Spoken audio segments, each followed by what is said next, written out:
لہذا فرمایا لا تناجشوا. اب دیکھیے ذرا، یہ بھی عمل ہے، یہ بھی معاملہ ہے، یہ بھی لوگوں کے ساتھ معاملات ہیں. ولا تباغضوا ولا تباغضوا، آپس میں بغض نہ رکھو. ایک ہوتا ہے بغض، ایک ہوتی ہے عداوت.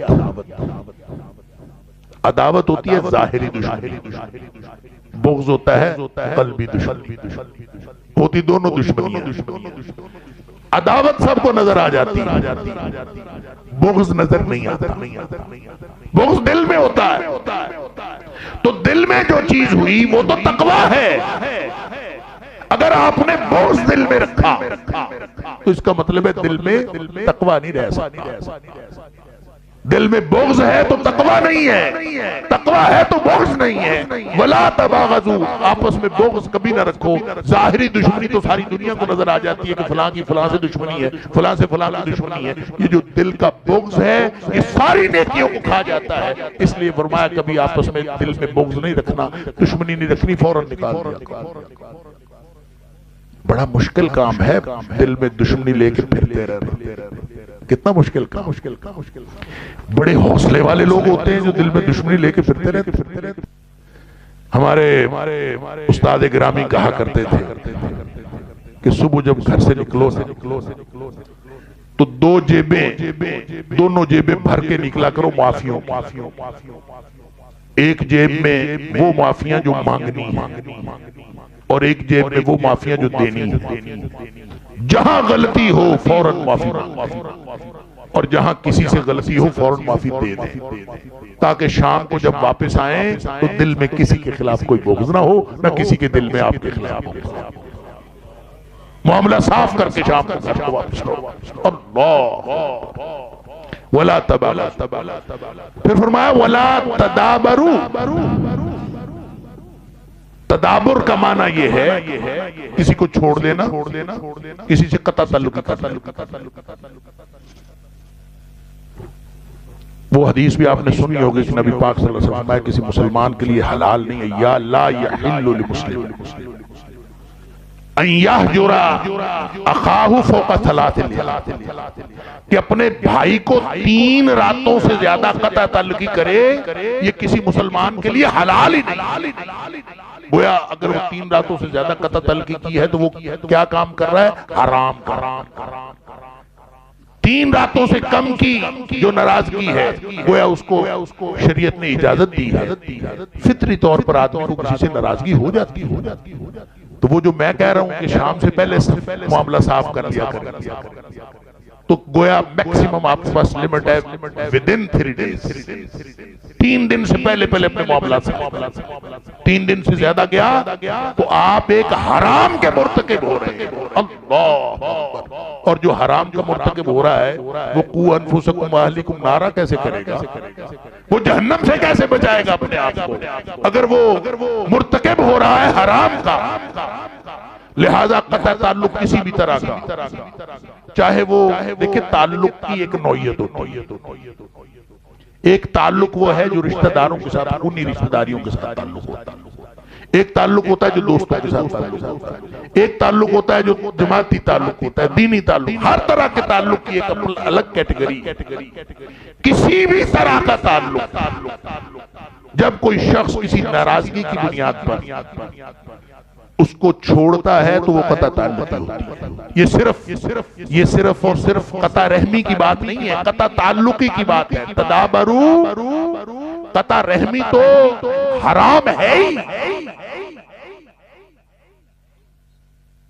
کہ وہ نبی کریم صلی اللہ علیہ وسلم سے کسی نے پوچھا تھا کہ اللہ کے رسول صلی اللہ علیہ وسلم رشتہ دار کوئی نہ ملے تو پھر ہم اس سے بھی ملے، کوئی جو ہم سے جڑنا نہیں چاہتا ہم اس سے بھی جڑے. آپ نے فرمایا یہی تو صلہ رحمی. جو آپ سے ملتا ہے اس سے تو آپ ملتے ہیں بدلے میں. لیس الواصل بالمکافی، جو بدلے میں ملتا ہے وہ صلہ رحمی نہیں کرتا. صلہ رحمی تو اصل کرتا ہی وہ ہے جو ٹوٹنے والوں کو جوڑتا ہے، جو ٹوٹتا ہے اس سے جڑتا ہے. لہذا اصل صلہ رحمی تو یہ ہے. لیکن صلہ رحمی کی بات، یہ قطع رحمی کی بات میں نہیں کر رہا، یہ اس سے وسیع دائرہ ہے. صلہ رحمی اور قطع رحمی کا دائرہ یہ زیادہ سینسٹیو دائرہ ہے، اور اس کے ارد گرد ہر طرح کے تعلق کا دائرہ ہے۔ اور نبی پاک صلی اللہ علیہ وسلم حکم فرما رہے ہیں لا تدابرو، دیکھو کسی بھی طرح کا تعلق جو ہے وہ منقطع۔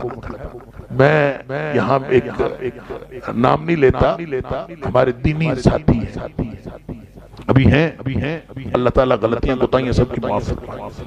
کسی سے لڑائی ہوگی، کسی وجہ سے ہو جاتی ہے۔ مجھے جب پتا چلا ان کی لڑائی کو تو 6 مہینے ہو چکے تھے، 6 مہینے یا 4 مہینے، کئی مہینے گزر چکے۔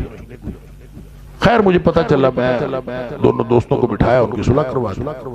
الحمدللہ اللہ تعالیٰ نے مہربانی کی، ان دونوں نے آپس میں صلح کر لی۔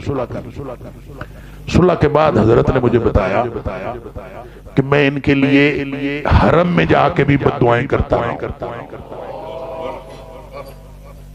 کمال ہے، کیا انسان ہے۔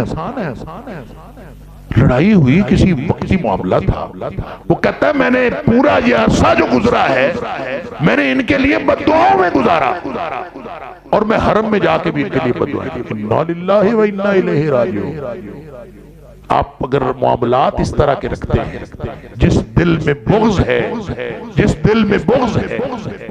دل میں تقوی کہاں سے آیا؟ لہذا لا تدابرو، قطع تلقی نہیں۔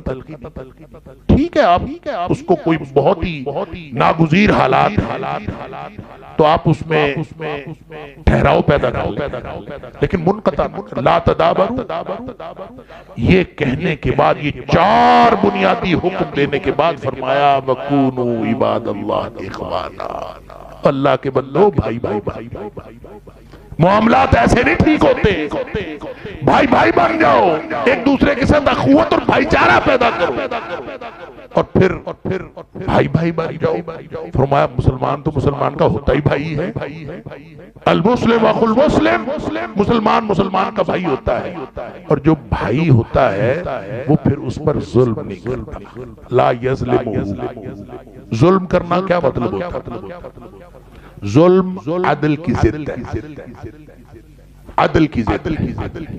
عدل کا معنی ہوتا ہے حقدار کو حق دینا، اور ظلم کا مطلب ہوتا ہے حقدار کو حق نہ دینا۔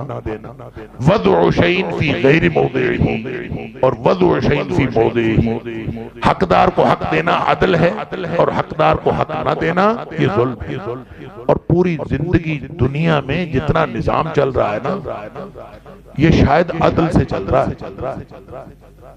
وہ امام شافعی علیہ الرحمہ نے تو یہ کہا تھا نا کہ اگر اللہ تعالیٰ 114 سورتیں نہ بھی نازل کرتا، صرف ایک سورت نازل کر دیتا، اور اسی کو لوگ سمجھ کر اسی پر عمل کر لیتے، تو لوگوں کے جنت میں جانے کے لیے وہ ایک سورت ہی کافی تھی۔ اور سورۃ العصر کے بارے میں امام شافعی علیہ الرحمہ نے فرمایا۔ لیکن امام غزالی نے بہت بڑی بات کر دی، وہ کہتے ہیں اگر اللہ تعالیٰ پورا قرآن نہ بھی نازل کرتا، 114 سورتیں نہ بھی نازل کرتا، یہ جو 6236 آیات ہیں یہ بھی نہ نازل کرتا، صرف ایک کلمہ نازل کرتا، ایک کلمہ اللہ کریم نازل کر دیتا، اور اس ایک کلمے کو لوگ سمجھ کر اس پر عمل کر لیتے، تو لوگوں کے جنت میں جانے کے لیے وہ ایک کلمہ کافی تھا۔ اور وہ کلمہ پتہ کیا ہے؟ اعدلوا هو اقرب للتقوی، اعدلوا، عدل کرو، حقدار کو حق دے دو، بھائی ہے اس کو حق دے دو، بیٹا ہے بیٹی ہے اس کو حق دے دو، والدین ہے والدین کو والدین کا حق دے دو، ہر ایک کو اس کا حق دیتے جاؤ، آگے بڑھتے جاؤ، جہاں جہاں جس کا جو حق بنتا ہے اس کو دیتے جاؤ، یہ عدل ہے۔ اعدلوا، لوگوں کو لوگوں کا حق دے دو، صحابہ کو صحابہ کا حق دے دو، نبی اکرم صلی اللہ علیہ وسلم کو نبی اکرم صلی اللہ علیہ وسلم کا حق دے دو، اللہ کو اللہ کا حق دے دو۔ اعدلوا، نہیں دو گے تو ظلم ہوگا، بھائی کو بھائی کا حق نہیں دیا، ظلم ہے۔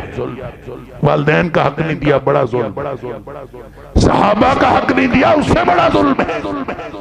نبی کا حق نہیں دیا، کائنات کا بڑا ظلم ہے۔ اور کائنات کا سب سے بڑا ظلم یہ ہے کہ اللہ کو اللہ کا حق نہیں دیا۔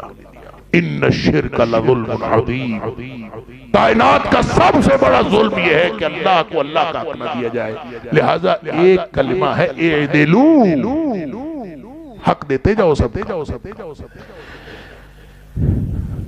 المسلم اخو المسلم، مومن مسلمان کو مسلمان کا بھائی ہوتا ہے، لا یظلمہ۔ کبھی یہ بھی ہوتا ہے کہ بھائی بھائی پر ظلم کرے، اس کا حق مار لے، یہ کبھی ہوتا ہے؟ یہ نہیں ہو سکتا۔ وَلَا يَخْذُلُهُ، کبھی رسوا نہیں کرتا۔ ہم جب تک رسوا نہ کر لیں چین ہی نہیں آتا، کلیجے ٹھنڈی نہیں پڑتی۔ میں بتاؤں گا، میں رسوا کروں گا، عملی طور پر باتوں میں، گپ شپ میں رسوا کرنا یہ بنیادی، یعنی آپ دیکھیں ہر ایک کا۔ اچھا کبھی آپ دیکھیں اخبار پڑھیں، خبریں سنیں، ہر ایک کو آپ دیکھیں گے ان کا کوئی نہ کوئی ٹارگٹ، کسی نہ کسی کو ٹارگٹ، کسی ادارے کو ٹارگٹ کیا، کسی انسان کو ٹارگٹ کیا، کسی فرد کو ٹارگٹ کیا، کسی گروہ کو، کسی گروپ کو، کسی نہ کسی طبقہ فکر کو، ہر ایک کو۔ اور یوں لگتا ہے کہ ساروں کو کھائے جا رہے ہیں، ساری خبریں اسی طرح، کوئی خبر آپ کو پوزیٹو نظر آتی، ہر ایک خبر جو ہے وہ اسی طرح سے۔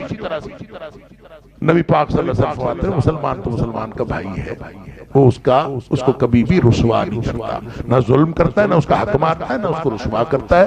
وَلَا يَحْقِرُهُ، نہ کبھی کسی کو حقیر سمجھتا۔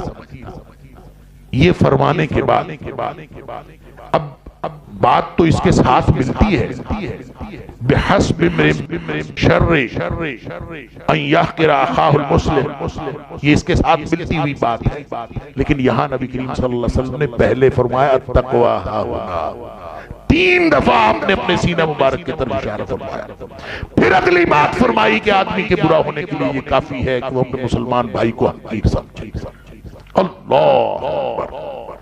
اور پھر آپ نے فرمایا کہ ہر مسلمان کا دوسرے مسلمان پر حرام ہے، دمہ و مالہ و عرضہ، اس کا خون حرام ہے، اس کا مال حرام ہے کہ اس کی مرضی کے بغیر لینا، اور اس کی عزت پہ حملہ آور ہونا یہ بھی حرام ہے۔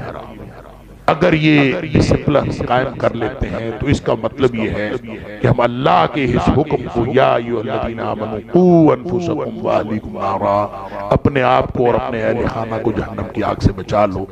اللہ کرے ہم اپنے آپ کو اس ڈسپلن میں قائم کر لیں، اور معاشرہ درست ہوتا ہے نہیں ہوتا، ہم ایک بندہ اپنی اصلاح کر کے معاشرے میں سے ایک بندہ تو بروں میں سے کم کریں، برے لوگوں میں سے ایک بندہ تو کم کریں۔ ہم ساری زندگی اسی بات پہ لگے ہیں، فلاں صحیح نہیں ہوتا، فلاں صحیح نہیں ہوتا، فلاں صحیح نہیں ہوتا۔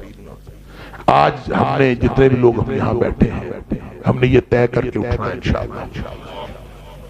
آج کے بعد ہم نے دوسروں کو تو کہنا ہے کہنا، ہم نے اپنے آپ کو صحیح کرنا، اور ہم جب اپنے آپ کو صحیح کر لیں گے تو ایک برا آدمی تو کم ہو جائے گا نا معاشرے سے۔